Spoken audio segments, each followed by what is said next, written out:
আসসালামু আলাইকুম ওয়া রাহমাতুল্লাহি ওয়া বারাকাতুহু। সুপ্রিয় শিক্ষার্থী বন্ধুরা, আজকের ক্লাসে আমরা নবম শ্রেণীর ষান্মাসিক সামষ্টিক মূল্যায়ন 2024 সালের বাংলা এর নমুনা প্রশ্ন ও সাজেশন নিয়ে আলোচনা করব। এর আগে আমরা বাংলা বিষয়ের উপরে দুইটা নমুনা প্রশ্ন দেখেছিলাম। আজকেরটা হলে 3 নম্বর নমুনা প্রশ্ন দেখা হবে। এখন তোমরা প্রায় সবাই অনেক চিন্তিত রয়েছে যে তোমাদের স্কুল কবে খুলবে এবং স্কুল খোলার পরে তোমাদের যদি মূল্যায়ন পরীক্ষা হয় তাহলে কোন বিষয়টা দিয়ে তোমাদের মূল্যায়ন পরীক্ষা শুরু হবে, তাই না? তো এই জন্য অনেকে চিন্তিত হয়ে আবার পড়াশোনা বাদ দিয়ে বসে রয়েছে, তাই না? এরকম কিন্তু তোমাদের জন্য আমার যে সাজেশন, আমার যারা শুভাকাঙ্ক্ষী রয়েছে, যারা আমার নিয়মিত ক্লাসগুলো করো, তাদের জন্য আমি সাজেস্ট করতে পারি, সেটা হচ্ছে তোমাদের স্কুল যে তারিখেই খুলুক আর যে বিষয়টা দিয়েই তোমাদের মূল্যায়ন পরীক্ষা শুরু হোক না কেন, তোমরা আপাতত আমি যে বিষয়গুলোর উপরে নমুনা প্রশ্ন এবং সাজেশন আপলোড দিব, তোমরা এই বিষয়গুলোর উপরে পড়াশোনা শুরু করতে থাকো। তো যখন তোমাদের স্কুল খুলবে, তাই না, তো স্কুল খোলার অন্তত 4-5 দিন আগে তোমরা জানতে পারবা সেটা, এবং সাথে সাথে তোমাদের কোন বিষয়ের উপরে যে পরীক্ষা হবে সেটাও জানতে পারবা। তখন আমরা কি করব, 4-5 দিন আগে যে বিষয়টা তোমাদের পরীক্ষা শুরু হবে ওই বিষয় নিয়ে আলোচনা করব এবং ওই বিষয়গুলো নিয়ে পড়াশোনা করব। আপাতত তুমি ঘরে বসে না থেকে যে বিষয়গুলো আমি তোমাদেরকে দেখাচ্ছি, যে নমুনা প্রশ্নগুলো সাজেশনগুলো দিচ্ছি, এইগুলো পড়তে থাকো। ইনশাল্লাহ এরকম করতে থাকলে ইনশাল্লাহ তোমরা ভালো করতে পারবা। কিন্তু না পড়ে শুধুমাত্র ঘরে বসে থেকে সময় কাটানোর কোনো যৌক্তিকতা নাই। তো আজ আমরা 3য় নাম্বার নমুনা প্রশ্ন দেখবো, ঠিক আছে?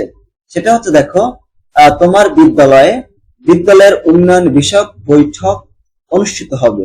এই বৈঠকে সকল শিক্ষক, শিক্ষার্থী এবং অভিভাবক একত্র হয়ে শিক্ষার্থীদের জন্য বা শিক্ষার্থীদের নানা প্রয়োজন এবং বিদ্যালয়ের নানা সমস্যা ও সম্ভাবনা নিয়ে আলোচনা করবেন।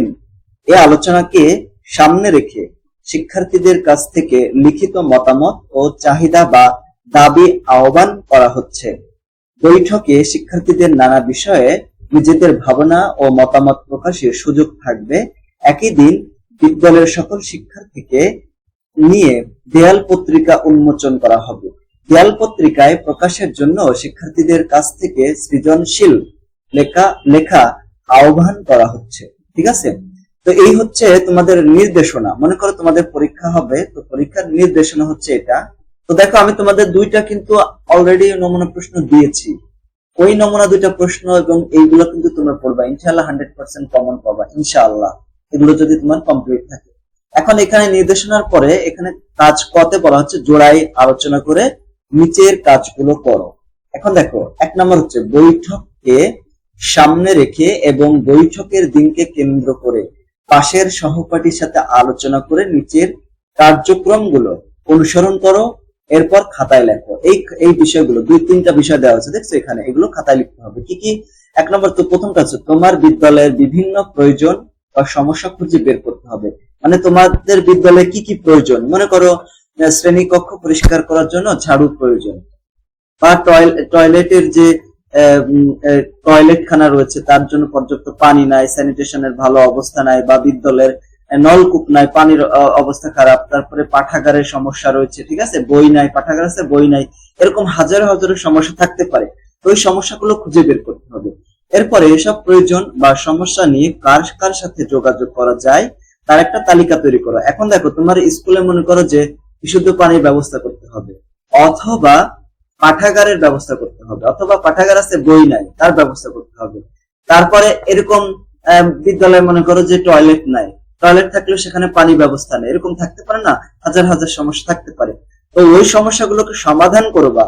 এখন এই বিষয়গুলো নিয়ে কার কার সাথে তোমার কথা বলা যেতে পারে, যেমন হতে পারে প্রধান শিক্ষক বা বিদ্যালয়ের শ্রেণী শিক্ষকদের সাথে কথা বলা যেতে পারে, বা তোমার সহপাঠীর সাথে আলোচনা করতে পারো যে বিষয়ে আমরা কি করতে পারি, অথবা বিদ্যালয়ে যে ম্যানেজিং কমিটির সদস্যরা রয়েছে তাদের সাথে কথা বলতে পারি, তাই না? তারপরে দেখো, স্থানীয় যে নেত্রীরা রয়েছে তাদের সাথেও এই বিষয় নিয়ে কথা বলা যেতে পারে।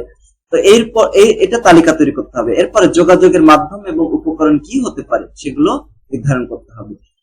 এখন আমাদের কি করতে হবে, কাজগুলো করতে গিয়ে কোন বিষয়গুলো তুমি নিজে পেয়েছো আর কোন কোনগুলো আলোচনার মাধ্যমে উঠে এসেছে তা উল্লেখ করতে হবে, প্রয়োজন আলাদা ছক ব্যবহার করা যেতে পারে। এখন দেখো আমাদেরকে বলছে যে প্রথমে সমস্যাগুলো খুঁজে বের করতে হবে। তাহলে আমাদের সমস্যাগুলো খুঁজে বের করলাম। দেখো 1 নম্বর সমস্যা হতে পারে যে শ্রেণীকক্ষের সংকট। শ্রেণীকক্ষের সংকট মানে কি, এই বিদ্যালয়ে অনেক শিক্ষার্থী রয়েছে, সব শিক্ষার্থীর বসার সুযোগ নাই, এরকম তো এরকম কিন্তু অনেক জায়গা হতে পারে। তারপর পর্যাপ্ত পাঠ্যপুস্তক ও শিক্ষা উপকরণের অভাব রয়েছে, মানে তোমাদের অনেক স্কুল, তোমাদের যারা ছাত্রছাত্রী রয়েছে সবার কিন্তু বই নাই, তাহলে এটা একটা সমস্যা। তারপর দেখো 3 নম্বর সমস্যা হতে পারে বিদ্যালয়ে পর্যাপ্ত পানির ব্যবস্থা নেই, নিরাপদ পানি। পানি পান তো দেখো তোমরা প্রায় 10টা থেকে 4টা পর্যন্ত বা 8টা থেকে 12টা থেকে এরকম আছে না, বিভিন্ন স্কুলে বিভিন্ন রকম সময় আছে। এখন এত সময় থাকতে হলে তো পানির তো অবশ্যই প্রয়োজন রয়েছে, পানি তো পান করতেই হবে। এখন পানি যদি নিরাপদ না হয় পানি, তাহলে সেই পানি তো মৃত্যুর কারণ হতে পারে। এখন এটা একটা সমস্যা।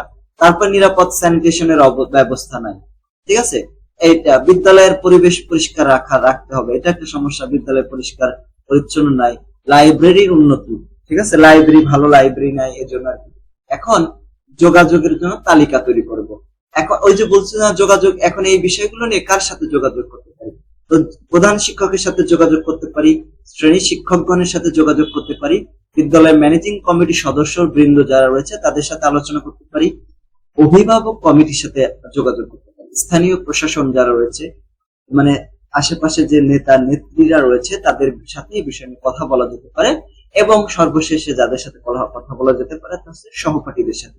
অনেক সময় দেখো স্কুলে তোমার বিদ্যালয়ে তোমার শ্রেণী কক্ষের ভিতরে একটা ময়লা ফেলার জন্য ঝুড়ি প্রয়োজন হবে। এখন তোমরা চাইলে 1 টাকা বা 2 টাকা করে, আমরা এটা করতাম, 1 টাকা বা 2 টাকা করে চাঁদা উঠিয়ে নিজেরা আর কি তোমরা এটা একটা ঝুড়ি ব্যবস্থা করতে পারো। এর জন্য তো শিক্ষকের কাছে না গেলেও সমস্যা নেই, ঠিক আছে। এরকম সমস্যাগুলো নিজেরা তৈরি করতে, মানে সমস্যাগুলো নিজেরাও সমাধান করতে পারে। এখন যোগাযোগের মাধ্যম এবং উপকরণ, আমরা তো এই যে এদের সাথে যোগাযোগ করবো, তাই না, এই যে এখানে 6টা পয়েন্টস আমরা লিখেছি, তাই না, যে এনাদের সাথে আমরা যোগাযোগ করতে পারি। এখন ওই যোগাযোগের মাধ্যমগুলো কি এবং উপকরণগুলো কি। এখন আমরা জানি যোগাযোগের 3টা মাধ্যম রয়েছে, মৌখিক আলোচনা, লিখিত এবং যান্ত্রিক উপায়ে। এখন মৌখিকের ভিতরে রয়েছে আমরা সরাসরি কথা বলতে পারি বৈঠক করে এবং সভা করে। লিখিত আবেদনের ভিতরে রয়েছে আবেদনপত্র, যেমন উদাহরণের ক্ষেত্রে। যান্ত্রিক উপায় দেখো SMS করে, ইমেইল করেও আমরা কিন্তু যোগাযোগের মাধ্যমে মানে যোগাযোগ করতে পারি। ওকে, তারপরে আমাদের পরের যে কাজ, যে এই যে সমস্যাগুলো আমরা খুঁজে বের করলাম, এই কাজগুলোর মধ্যে আমি যেসব বের করেছি এবং যেসব আলোচনার মাধ্যমে ফুটে এসেছে বা উঠে এসেছে সেগুলো কি, এরকম তালিকা তৈরি করবো। যেমন যেসব বিষয় আমি নিজে বের করেছি, যেমন দেখো 1 নম্বর বিদ্যালয়ের সমস্যা, পাঠাগারে পর্যাপ্ত বই না থাকা, বিদ্যালয়ের কম্পিউটার ল্যাবে উন্নত কম্পিউটার না থাকা, বিদ্যালয়ের রিডিং ক্লাব না থাকা, এগুলো হচ্ছে 1 নম্বর সমস্যা। 2 নম্বর হচ্ছে যার সাথে যোগাযোগ করব, প্রধান শিক্ষক, এদের সাথে। তারপরে 3 নম্বর যোগাযোগের মাধ্যমে উপকরণ, লিখিত যোগাযোগের মাধ্যমে উপকরণ হলো আবেদনপত্র, চিঠি এবং দেয়াল পত্রিকা। এটা হচ্ছে আমি যেগুলো করবো। আর আমার বন্ধুর সাথে আলোচনা করে যেসব বিষয় সহপাঠীর সাথে আলোচনায় উঠে এসেছে, 1 নম্বর হচ্ছে সমস্যাগুলোর ভিতর বিদ্যালয়ের খেলার মাঠ এর সংস্কার দরকার, বিদ্যালয়ে বিজ্ঞানাগারের পর্যাপ্ত উপকরণ নাই, মানে বই খাতা নাই, বসার জায়গা নেই, এরকম। 2 নম্বর হচ্ছে যার সাথে যোগাযোগ করব, বিদ্যালয়ের সচেতন অভিভাবকের প্রতিনিধি, এটা আলোচনার মাধ্যমে হয়েছে। 3 নম্বর যোগাযোগের মাধ্যম এবং উপকরণ, মৌখিক যোগাযোগ, উপকরণ হচ্ছে সরাসরি কথা বলা এবং মোবাইলে কথা বলা। ওকে, তো এটা হচ্ছে আলোচনার মাধ্যমে এবং আমার মাধ্যমে। এটা 1 নম্বর প্রশ্ন উত্তর হয়ে গেল। এখন 2 নম্বর, তালিকা থেকে যে কোনো একটি প্রয়োজন বা সমস্যা নিয়ে 2টি যোগাযোগের নমুনা তৈরি করতে হবে।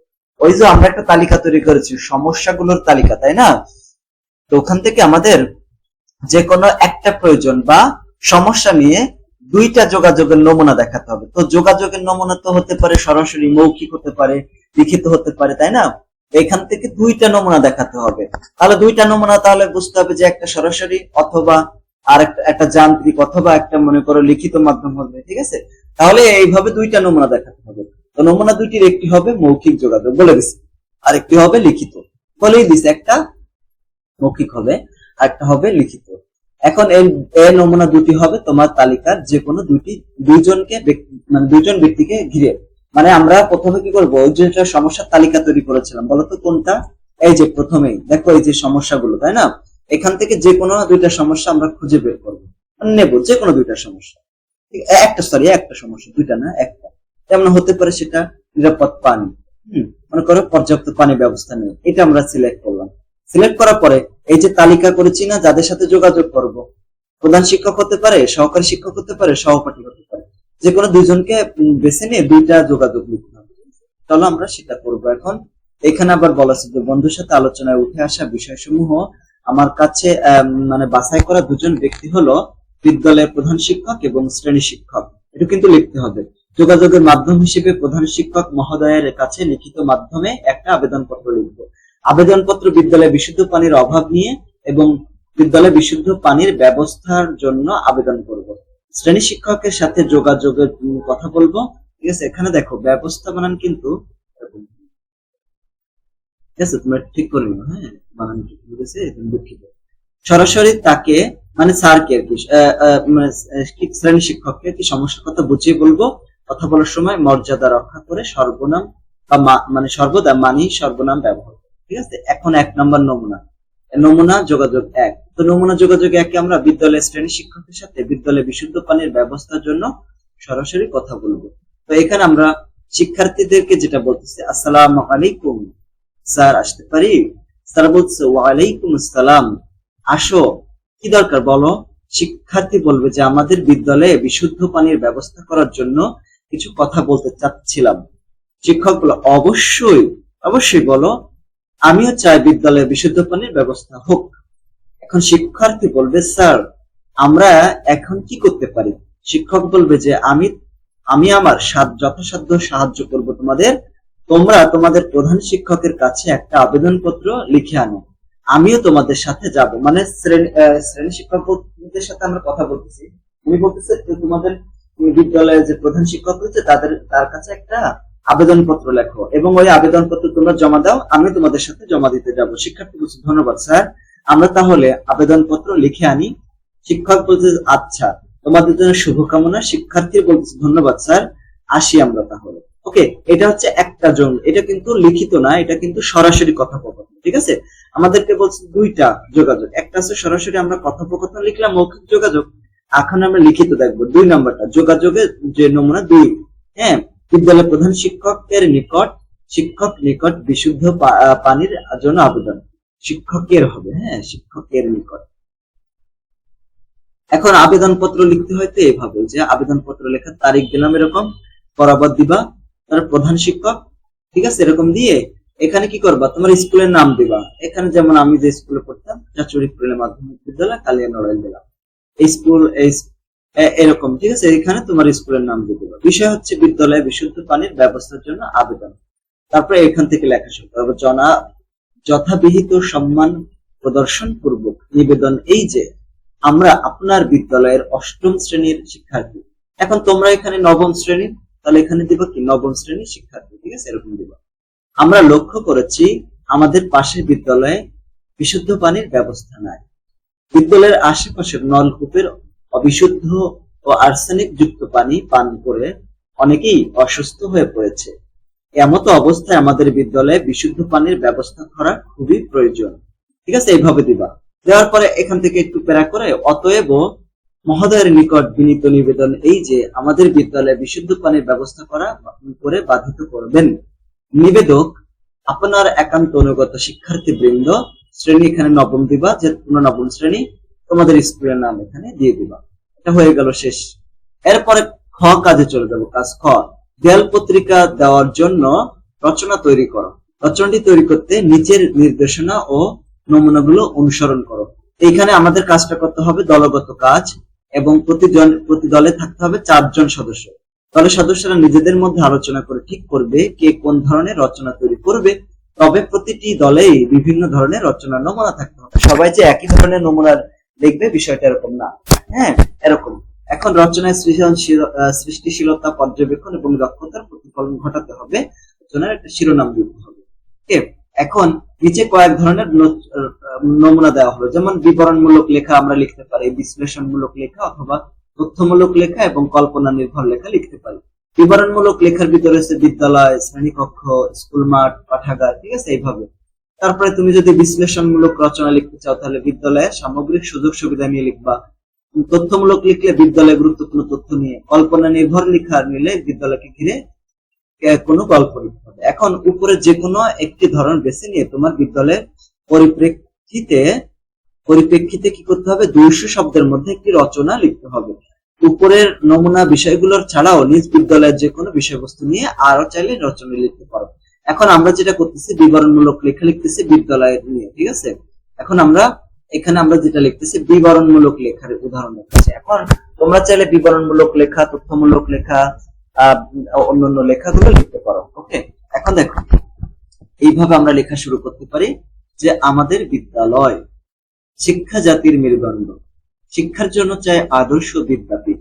একসময় শিক্ষক ছিল আশ্রম কেন্দ্রিক, শিক্ষার্থী সেই সময় আশ্রমে থেকেই গুরুর কাছ থেকে দীক্ষা বা শিক্ষা লাভ করত। যেমনটা আমরা মহাভারত, রামায়ণ টামায়ণ এগুলোতে দেখতে পারি, ঠিক আছে। মহাভারতে যেমন দেখো ওই যে আমরা দেখতে পারি যে কর্ণ, তারপরে মহামহিম ভীষ্ম, ব্রুদ্রোণ, ঠিক আছে। ব্রুদ্রোণের কাছে যেমন ধৃতরাষ্ট্রের যে শতপুত্র এবং পাণ্ডু ছিল, তার যে 5টা পুত্র ছিল, তারা কিন্তু ওখানে থেকেই 12 বছর বা এরকম অনেক বছর থেকে কিন্তু যে ব্রুদ্রোণের যে শিক্ষা মানে আশ্রম ছিল, সেই আশ্রমে থেকে কিন্তু তারা শিক্ষা লাভ করতো, ঠিক আছে।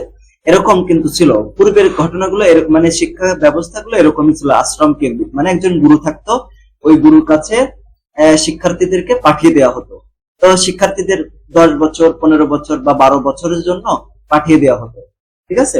আর তারপরে শিক্ষা জীবন শেষ করার পরে একবার মানে যাবে, আর শিক্ষা জীবন শেষ করার পরে আসবে, এর ভিতরে ছুটি মুটি নাই, ঠিক আছে।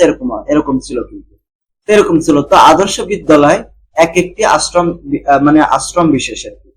তো এমনই একটি আশ্রম আমার বিদ্যালয়। বিদ্যালয়ের নাম হচ্ছে চাচুড়ি পুরুলিয়া মাধ্যমিক বিদ্যালয়। তুমি তোমার বিদ্যালয়ের নাম দিয়ে দিবা। প্রতিষ্ঠা হচ্ছে এই চাচুড়ি পুরুলিয়া মাধ্যমিক বিদ্যালয় 1963 খ্রিস্টাব্দে প্রতিষ্ঠিত হয়। 6ষ্ঠ থেকে 10ম শ্রেণী পর্যন্ত এই বিদ্যালয়ে পাঠদান করা হয়। বিদ্যালয়টি যশোর শিক্ষা বোর্ডের শ্রেষ্ঠ বিদ্যাপীঠ হিসেবে বেশ কয়েকবার স্বীকৃতি লাভ করেছে। এরকম পাম দিয়ে লিখবা, ঠিক আছে, এরকম, তাহলে ভালো হবে।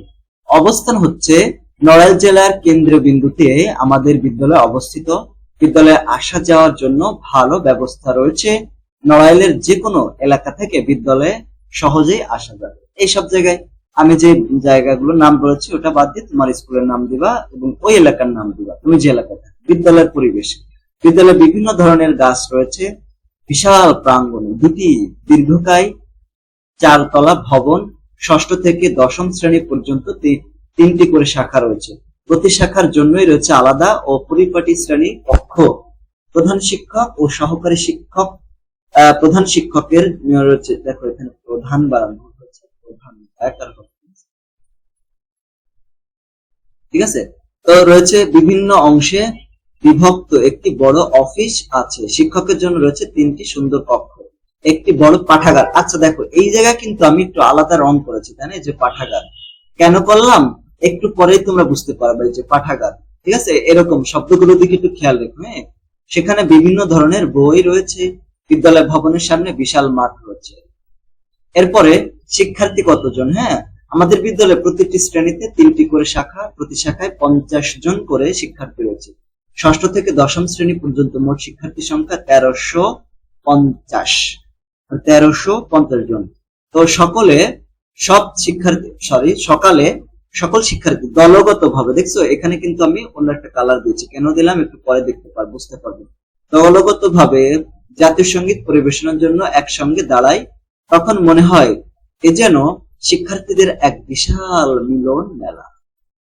এরপর শিক্ষক রয়েছে কতজন? আমাদের প্রধান, দেখছো এই যে প্রধান লিখলাম। প্রধান শিক্ষক একজন ব্যক্তিত্ব সম্পন্ন মানুষ। আমাদের 2 জন সহকারী প্রধান শিক্ষক আছেন। প্রিয় শিক্ষক বৃন্দ আমাদের সন্তানের মতো স্নেহ করেন এবং আলোকিত মানুষ সবার শিক্ষা দেন। আমরা তাদের গভীরভাবে শ্রদ্ধা করি। পড়ালেখার পদ্ধতি হচ্ছে সপ্তাহে 6 দিন আমাদের বিদ্যালয় খোলা থাকে। শুক্রবার সাপ্তাহিক ছুটির দিন। প্রতিদিন আমাদের 6টি ক্লাস হয়। প্রতি সপ্তাহে রবি, মঙ্গল এবং বৃহস্পতিবার আগের সপ্তাহে পড়ানো হয়েছে এমন সব বিষয়ে করা হয়, পরীক্ষা নেওয়া হয়। এছাড়াও বছরে 3টি পরীক্ষা হয়। সাপ্তাহিক টেস্টে প্রায় 40% এবং ত্রৈমাসিক, ষান্মাসিক এবং বার্ষিক পরীক্ষার ফলাফলের ভিত্তিতে চূড়ান্ত ফল তৈরি করা হয়। শিক্ষার কারণে আমাদের পড়ালেখার টেবিল থেকে বিচ্ছিন্ন হওয়ার উপায় নাই, মানে পরীক্ষার কারণে আমাদের পড়ার টেবিল থেকে বিচ্ছিন্ন হওয়ার উপায় নেই।